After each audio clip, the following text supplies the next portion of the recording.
Senado. Nagkaroon din ng pagdinig sa Senado kaugnay sa pagpatay naman kay Jennifer Laude. Makakausap natin si Sandra Aguinaldo sa linya ng telepono. Sandra. Yes, Chino, katatapos nga lamang itong pagdinig na ito kung saan dumalo nga ang DFA at BFA Commission, mga pamilya nitong si Jennifer Laude at dumating din ang mga kawaninong Olongapo City Police at medico legal na sumuri dito sa labi ni Laude. At doon sa pagdinig kanina ay niliwanag din ng DFA na sila ay nag-insist talaga at kanilang ipinilit na malagay nga sa Philippine facility itong si Pemberton.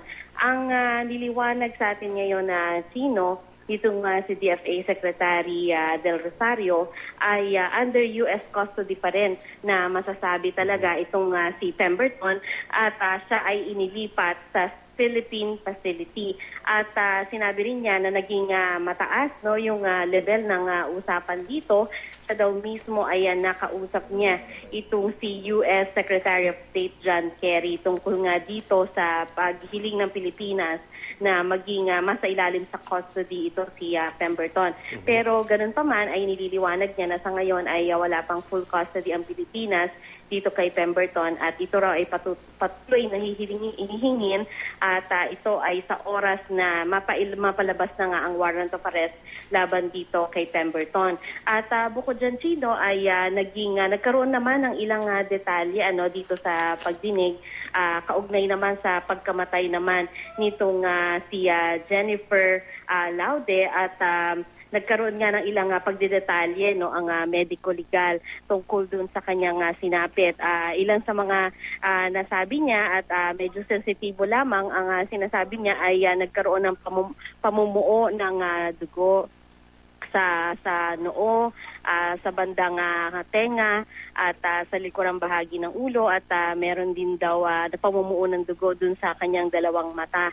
At tinanong nga ni Miriam na kung sa tingin ba raw niya ay galit yung pumatay dito kay Laude at ang nasabi lamang ng medical legal ay sa tingin niya ay oo dahil nga raw nauwi ito sa pagkamatay ng biktima. At gayon din naitanong din Sino ng senadora dahil nga merong ilang detalye dahil daw yung condom na nakuha doon sa scene ay merong ito ay gamit at merong traces ng dumi ng tao at naitanong nga ni Miriam kung sa tingin ba niya ay nagkaroon ba raw ng anal sex at sumagot din ng oo ang pulisya kaugnay dito. So iyan yung mga ilang bagong detalye kaugnay dito sa investigasyon pero hindi pa raw talaga lumalabas yung official findings ng SOCO kaugnay dito. So yan muna, Chino, ang pinakahuling ulat mula dito sa pagdinig ng Senado. Tino?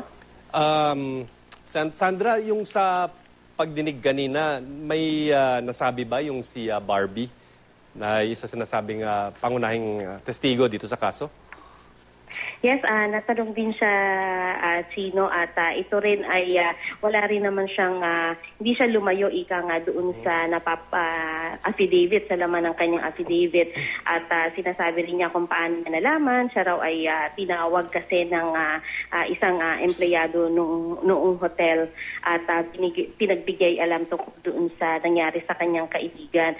Ang napansin natin, Chino, dito sa pagdinig na ito ay maingat din na magtanong si Senadora Santiago. Marahil na rin ayaw niya rin naman na mapangunahan yung investigasyon at saka yung pag-usad ng kaso. Kaya napansin namin na katanong siya pero at the same time ay medyo controlled ito at hindi siya ganong nagdedetalye talaga. Sino? Sandra, nabanggit ba ng mga investigador o natanong ba ni Senadora Miriam Defensor Santiago kung ano yung significance na parang merong consensual sex sa pagitan ng suspect at nung biktima? Natanong ba yun?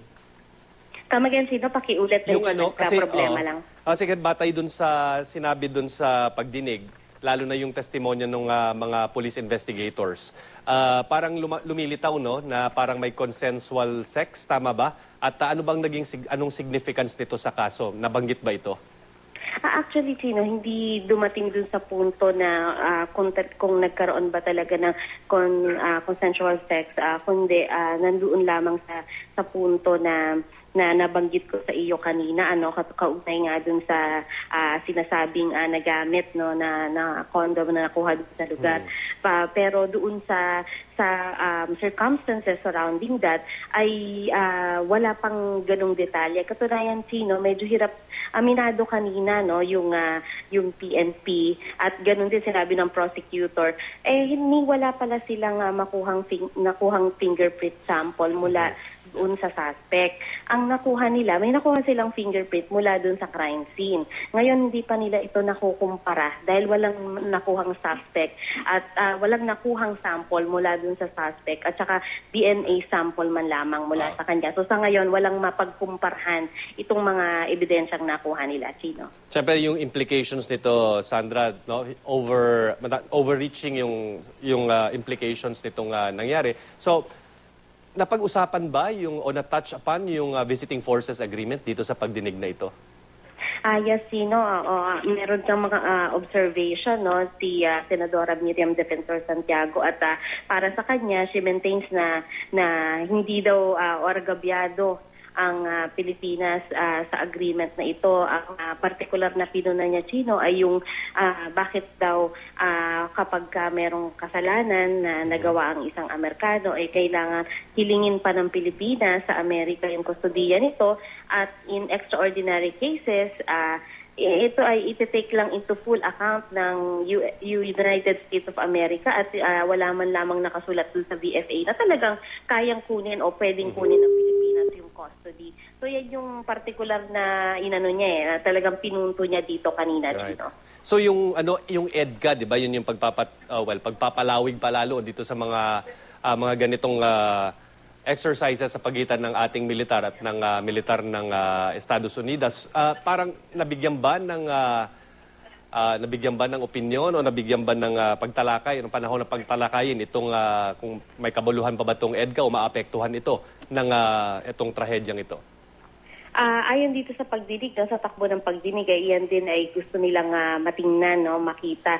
Pero ang nililiwanag lang ni Secretary Del Rosario ay dito nga daw sa pangyayaring ito ay naipakita na may bisa ang VFA, no. Imbis na tingnan ito sa kabaligtaran, ay para sa kanya nakikita na may bisa ang VFA dahil daw kung noong panahon ng base militar ay walang jurisdiction ng Pilipinas sa kaso ng Amerikano, ngayon nga daw meron namang jurisdiction, although may issue nga ng custody, Sino. Sandra, narinig natin yung mga pahayag ng mga experts, no, maging ng DFA at ng mga police investigators. Yung Pamilya Lao, 'di ba, nakapagbigay din ng pahayag dito sa pagdinig? Ang nakuna ng pahayag ay yung sa kapatid, no, si Michelle, no, at siya ay medyo limitado lamang yung mga tanong sa kanya, Chino, more on tinanong siya ni Senator Santiago kung ano ba raw ang personalidad ng kanyang kapatid, paano niya ilalarawan ang ugali ng kanyang kapatid. So more doon siya nag-focus. Ang nagkapagbigay na lamang ng pahayag talaga yung mga miyembro ng pamilya after the Senate hearing, sila ay humarap sa panayam ng media. Sino? Sandra, nagbigay ba ng pahiwatig itong pamilya na ibig nilang makita itong si Pemberton doon sa loob ng Camp Aguinaldo? Oo, bale dun sa press briefing kanina ay nagkaroon ng parang interview with the media right after the hearing. Napanggit nga nitong si Atty. Harry Roque, yung abogado nila, sila daw ay tutuloy sa Camp Aguinaldo at susubukin nila at gusto nila makita itong si Pemberton. At nung umalis sila dito sa Senado, kanina lang ay magkakasama sila at sinasabi ni Harry Roque na yun nga, pupunta sila sa Camp Aguinaldo, Chino. At ano naman daw yung gusto nilang mangyari kung makita si Pemberton, Sandra? Nabigay ba nila yung impormasyon kung bakit nila gustong makita si Pemberton?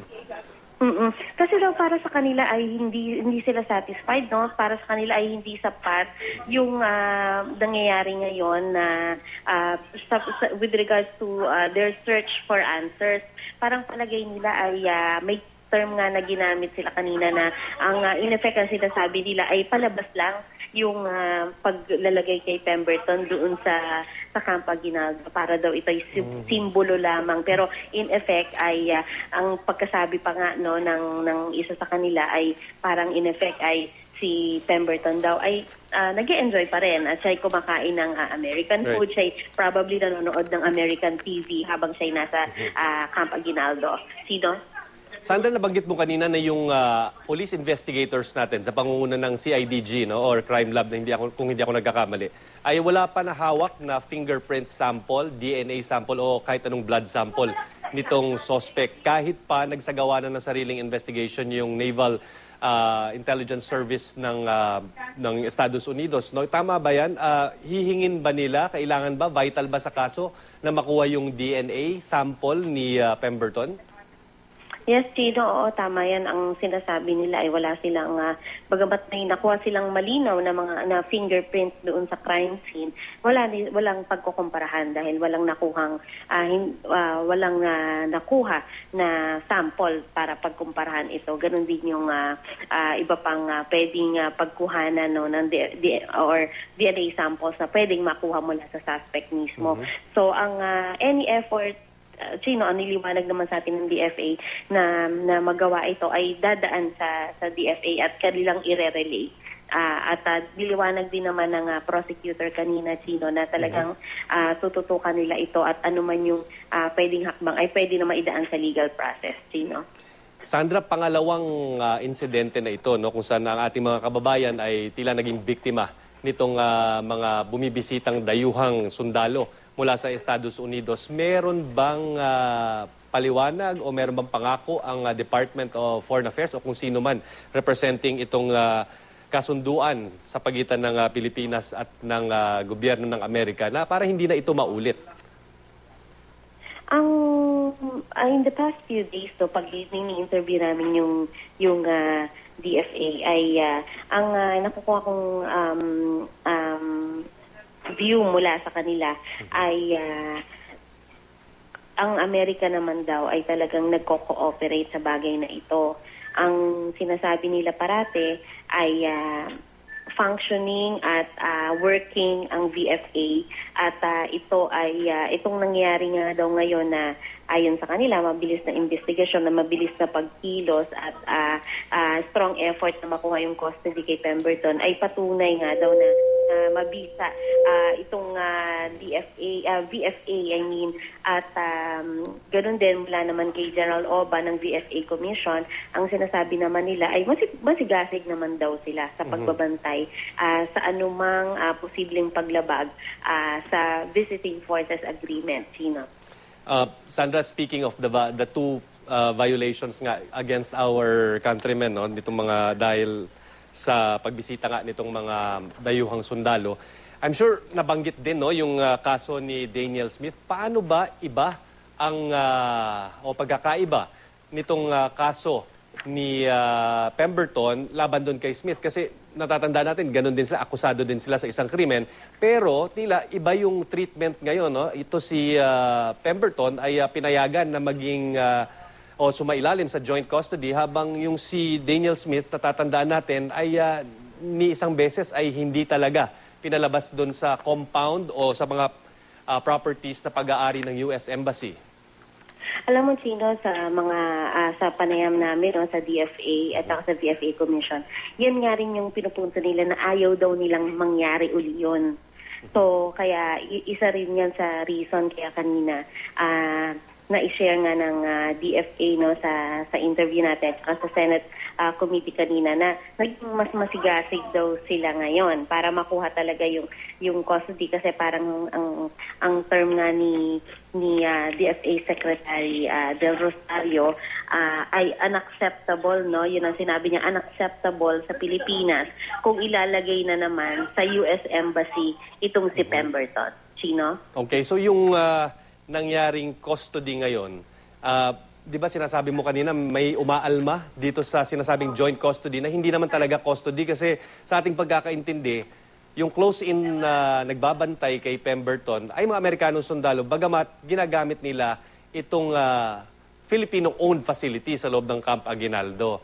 Tama ba yung kanilang punto doon na hindi talaga sa kustodiya ng Pilipinas itong si Pemberton kung tutuusin? Ang nilinaw talaga yan ni DFA Secretary Del Rosario kanina, talagang ang custody kay Pemberton ay nasa US pa rin. At ito ay nasa loob lamang ng Philippine facility, pero yung custody ay nasa US pa rin. Ang sinasabi lang niya kanina ay ang tawag niya kanina dun sa security ay jointly secured daw ng AFP at ng US government itong si Pemberton. Pero alam mo sino, syempre pag ang tinanong mo naman, let's say yung bayan Secretary General, no, Senator Reyes, sabi niya, kung gano'n ang sitwasyon, may sulang security guard daw yung mga sundalong Amerikano kasi parang lumalabas na talagang hawak ng mga Amerikano at secured ng mga Amerikano ito si Pemberton at nasa kapaligiran lamang noong facility ang mga sundalong Pilipino. Chino? Sandra, hindi ako tiyak kung napag-usapan dyan sa pagdinig, pero yung status ngayon nung yung pag-detain kay Pemberton, kahit nasa loob siya ng Campo Aguinaldo, pwede pa rin ba siyang umalis kapag may basbas ng US Embassy? Tama ba yung ating ano ba yung arrangement doon? Kailangan pa rin nilang magpaalam kung ibig nilang ilipat si Pemberton for whatever reason or kailangan magpaalam pa sa DFA or sa Armed Forces of the Philippines? Palagay ko, Chino, kasi yung particular na question na yan ay hindi na talaga naitanong kay Secretary Del Rosario. Pero dahil given that naging mataas nga yung level ng pag-uusap dito, pero mo umabot pa sa kay US Secretary of State John Kerry at ito ay parang kasunduan through letter daw and verbally ng Pilipinas at Amerika. Palagay ko rin ay hindi rin naman arbitrarily ay magagawa ng Amerika na alisin siya dyan given that nasa loob pa nga siya ng US facility. So, ang sinasabi lang sa atin ni DFA Secretary Del Rosario ay nandiyan siya, nasa US custody siya, pero hihingin pa rin natin ang full custody once lumabas na ang warrant of arrest. Sandra, last question. Ano daw ang magiging rekomendasyon o magiging aksyon o ano ang plano nitong mga senador na nagbatawag ng pagdinig patungkol sa kanilang nakuwang impormasyon dito sa hearing ngayong umaga? Oo. Ang sinasabi ni Senator Miriam Defensor Santiago ay gusto niya talagang makita yung